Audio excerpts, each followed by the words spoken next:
रहेगा और पार्ट है 1। तो शेड्यूल और पार्ट 1 किससे रिलेटेड है? तो ये रिलेटेड है union and it's territory. Union और इट्स टेरिटरी के रिलेटेड है, ये काफ़ी इंपॉर्टेंट है ये, इसमें कुछ क्वेश्चन पूछे जाते हैं, वो भी मैं आपसे डिस्कस करूँगा। पहले तो ये एक्चुअली में आर्टिकल जो हैं 1 से लेके 4 तक आता है। यूनियन टेरिटरी आपको क्वेश्चन आ सकता है कि आर्टिकल 1 to 4 जो है किससे रिलेटेड है, तो वहाँ पे ऑप्शन में दिया होगा आपको कि इट्स यूनियन एंड टेरिटरी। तो यूनियन एंड टेरिटरी से रिलेटेड आर्टिकल 1 से 4 हैं। नेक्स्ट हम देख लेते हैं कि आर्टिकल 1 में क्या दिया गया है। तो आर्टिकल 1 क्या बोलता है? Bharat as a union of states. तो भारत जो है एक यूनियन ऑफ स्टेट्स है। अब यूनियन ऑफ स्टेट्स क्या है? तो यूनियन ऑफ स्टेट्स क्या है? ये जैसे कि ये हमारा भारत है, तो ये जो इसकी अलग अलग स्टेट्स है, जैसे JNK हो गया, हिमाचल हो गया, पंजाब हो गया, हरियाणा हो गया, दिल्ली हो गया, उत्तर प्रदेश हो गया, तो ये ऐसे जो सभी जो स्टेट्स हैं इनसे मिला के जो बनता है इंडिया बनता है, जो कि उसका दूसरा नाम है भारत। तो यूनियन ऑफ स्टेट्स हम किसे बोलेंगे? जो सभी स्टेट्स हैं इंडिया की, उसे हम यूनियन ऑफ स्टेट्स बोलेंगे। ठीक है, तो इंडिया कैसे बना है? यूनियन ऑफ स्टेट से बना है, यानी कि अलग अलग स्टेट्स को मिला के बना हुआ है। और ऐसे भी क्वेश्चन आता है कि इंडिया का दूसरा नाम क्या है? तो कॉन्स्टिट्यूशन में इंडिया का दूसरा नाम बोला गया है भारत, तो ये भी आपको क्वेश्चन आ सकता है। नेक्स्ट हम देखते हैं, यहाँ पे एक और वर्ड आता है टेरिटरी,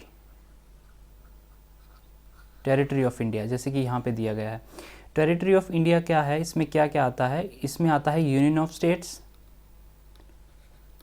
यूनियन ऑफ स्टेट्स, जैसे कि मैंने यहाँ पे बात की, जो पूरी स्टेट्स हैं इंडिया की, union of states plus union territories, जो कि हमारे पास 9 हो गई हैं अभी, और प्लस आपके पास है टेरिटरी एक्वायर्ड, जैसे कि मान लो इंडिया को गुस्सा आ गया, कल को हमने पाकिस्तान को एक्वायर कर लिया, तो वो भी हमारे टेरिटरी में आ जाएगा। तो ये जो 3 चीज़ें हैं आप याद रखेंगे, ये भी काफ़ी बार क्वेश्चन में आता है कि तो ये union of states, union territory और टेरिटरी एक्वायर्ड, ये तीनों मिलाकर बनता है हमारा टेरिटरी। तो ये भी क्वेश्चन काफ़ी बार पूछा गया है। अब चलते हैं आर्टिकल 2 में। आर्टिकल 2 में क्या बताया गया है? आर्टिकल 2 बात करता है admission and establishment of new states. तो जो न्यू स्टेट बनती हैं उसकी एडमिशन और एस्टेब्लिशमेंट कैसे करते हैं? ठीक है, ये लॉ के थ्रू बनाया जाता है दोस्तों। तो लॉ कौन बनाता है? लॉ बनाता है हमारा पार्लियामेंट। तो पार्लियामेंट के थ्रू, ये लॉ के थ्रू ये बिल लाया जाता है, जो कि आर्टिकल 2 में आता है। आर्टिकल 2 में ये एडमिट बाय लॉ और क्रिएट बाय लॉ। ठीक है, लॉ के थ्रू पार्लियामेंट जो है इसके अंडर आता है। तो एडमिशन और एस्टेब्लिशमेंट अगर आपको क्वेश्चन में पूछा जाए तो कौन से आर्टिकल में आता है? तो आर्टिकल 2 में आता है। ठीक है, चलो नेक्स्ट चलते हैं आर्टिकल 3 में। आई होप आपको समझ आ रहा है। तो आर्टिकल 3 जो है बात करता है कि to create new state, alter new state, यानी कि नई स्टेट बनानी है, उसकी बाउंड्री अल्टर करना, या न्यू स्टेट कैसे बनाना, या फिर उसका नेम चेंज कर देना स्टेट का। तो ये सब चीज़ें आर्टिकल 3 में आती हैं, राइट। तो अल्टर कैसे करेंगे, न्यू स्टेट कैसे बनाएंगे, तो ये कैसे? तो एक्चुअल में क्या रहता है कि एक बिल रहता है, जो बिल जो पास होना चाहिए वो सबसे पहले कौन से हाउस में आना चाहिए, ये भी क्वेश्चन आता है। तो लोकसभा में आना चाहिए या फिर राज्यसभा में, किसी भी जो है सदन में ये बिल लाया जा सकता है। पर रिकमेंडेशन पहले चाहिए किसकी? रिकमेंडेशन चाहिए होती है हमें प्रेसिडेंट की इस बिल को लाने के लिए। ये बिल कौन से भी सदन में लाया जा सकता है, राज्यसभा में भी लाया जा सकता है और लोकसभा में भी लाया जा सकता है। तो आइदर हाउस, ठीक है, ये आइदर हाउस में किसी में भी लाया जा सकता है, but prior recommendation of president of India. तो उसके बाद क्या है कि एक्चुअल में अगर यहाँ पे अगर स्टेट नहीं बन रही है, या फिर किसी स्टेट का एरिया जो है अल्टर किया जा रहा है, जैसे कि हमने 2014 में देखा कि आंध्र प्रदेश को जो है डिवाइड करके हमने तेलंगाना बनाया। तो वो कैसे बना कि पहले ये रहता है कि रिकमेंडेशन रहती है प्रेसिडेंट की, उसके बाद ये बिल जाता है किसी भी सदन में, उससे पास होकर ये बिल भेजा जाता है स्टेट्स को, स्टेट लेजिस्लेचर में। स्टेट लेजिस्लेचर में बिल भेजा जाता है उनके व्यूज़ लेने के लिए, बट ये मैंडेटरी नहीं है कि वो इसको मतलब अपना पक्ष रख सकते हैं, लेकिन ये मैंडेटरी नहीं है उनकी कि स्टेट लेजिस्लेचर की बात मानी जाए। तो ये सिर्फ एक फॉर्मेलिटी के लिए यहाँ पे स्टेट लेजिस्लेचर में भेजा जाता है। स्पेसिफाइड टाइम नहीं रहता कोई भी इसका कि ये इतने टाइम में इनको वापस भेजना ही भेजना है सदन में। तो एक रेफरेंस रहता है, उसमें ये भेजा टाइम पीरियड लिखा जाता है कि इतने रेफरेंस टाइम में आपको ये बिल के ऊपर व्यूज़ देने हैं अपने और वापस भेजने हैं। तो ये पार्लियामेंट के ऊपर वो मैंडेटरी नहीं रहता कि स्टेट लेजिस्लेचर की बात मानी जाए या नहीं मानी जाए। तो सारी पावर जो रहती है जो पार्लियामेंट के अंडर रहती है।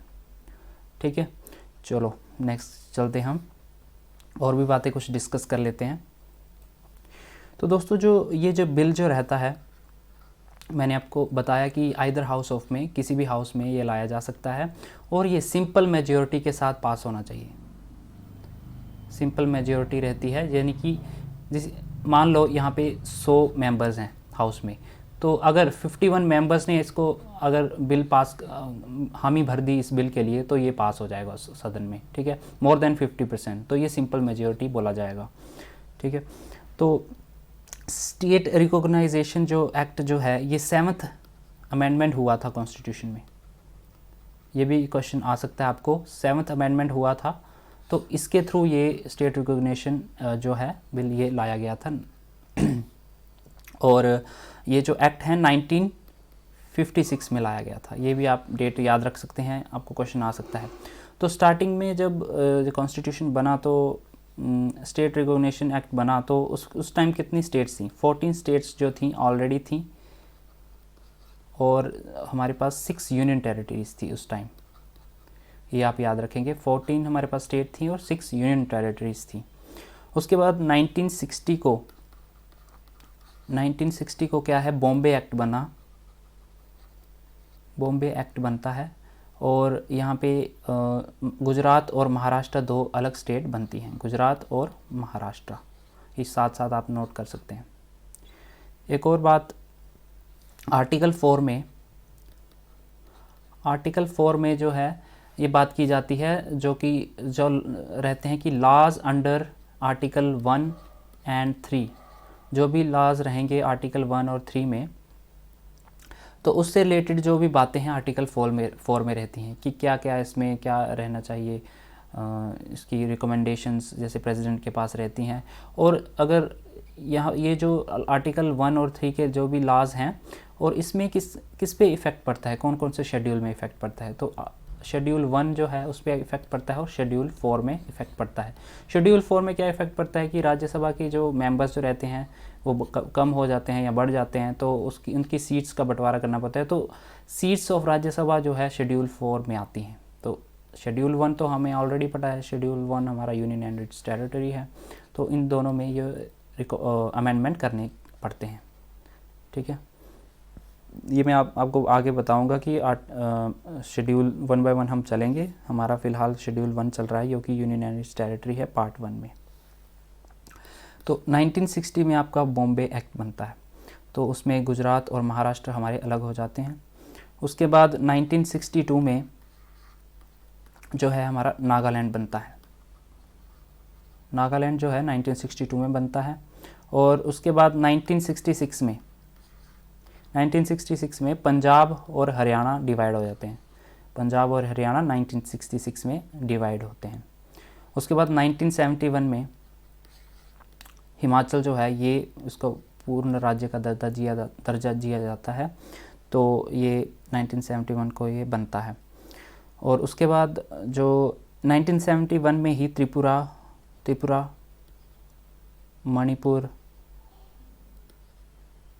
मणिपुर और मेघालय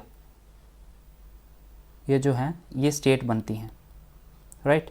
तो इसी टाइम अरुणाचल जो है, तो ये त्रिपुरा, मणिपुर और मेघालय ये 1971 को इनको स्टेट का दर्जा दिया जाता है। उसके बाद है 1986 को जो है मिज़ोरम और अरुणाचल प्रदेश जो हैं ये एक यूनियन टेरिटरीज बनाई जाती हैं 1986 को। और उसके बाद 1987 को जो है गोवा को स्टेट बना दिया जाता है। पहले ये यूनियन टेरिटरी थी, यहाँ पे गोवा और महाराष्ट्र अलग हुए थे, तो गोवा पहले यूनियन टेरिटरी थी, फिर इसे स्टेट बना दिया जाता है। नेक्स्ट हम बात करते हैं 1962 की, 1972 जो है मेघालय जो है। तो क्वेश्चन ये भी आता है कई बार कि मेघालय जो है किसको तोड़ के बनाया गया था। तो ये दोस्तों मेघालय जो है असम को तोड़ के बनाया गया था। पहले ये असम ही था पूरा, बट असम को तोड़ के हमने मेघालय बनाया, जो कि 1972 में बनाया था। तो ये कुछ चीज़ें हैं, आप याद रखेंगे। एक और क्वेश्चन है जो कि काफ़ी बार पूछा जाता है, वो भी हम देख लेते हैं। तो फ्रेंड्स, एक क्वेश्चन काफ़ी बार पूछा गया एग्ज़ाम्स में, जो सिक्किम जो है वो कौन से कॉन्स्टिट्यूशनल अमेंडमेंट में के थ्रू बनाया गया था।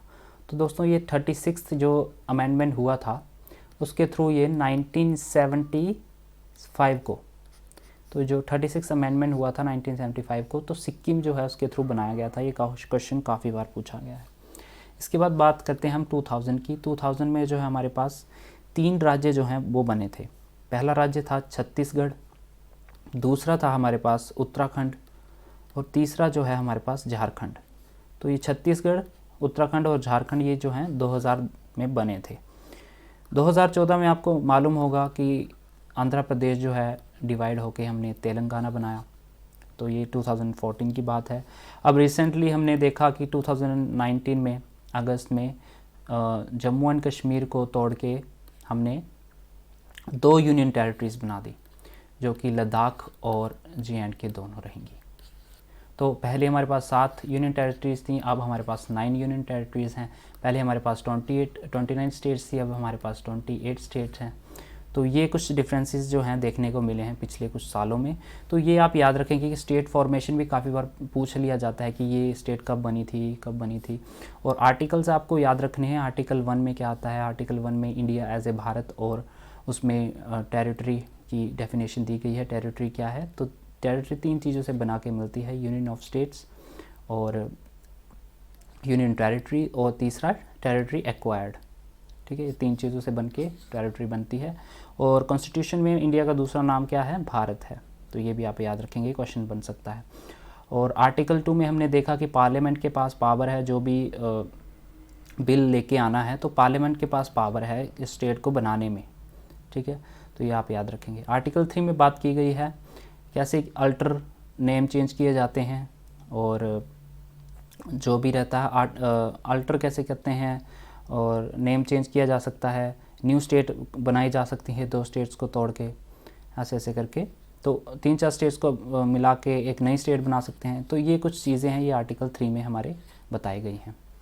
तो ये आज का लेक्चर था, जो कि आर्टिकल 1 से लेके 4 तक पार्ट 1 में आता है, जो कि है हमारा यूनियन एंड इट्स टेरिटरीज़। तो ये इम्पोर्टेंट एक लेक्चर था। तो नेक्स्ट लेक्चर के लिए मैं कल एक नई वीडियो अपलोड करूँगा। आप अपने फ्रेंड्स के साथ इसे शेयर कर सकते हैं, वीडियो को लाइक कर सकते हैं अगर आपको ये लेक्चर पसंद आया है। तो मिलते हैं दोस्तों नेक्स्ट वीडियो में, तब तक के लिए जय हिंद।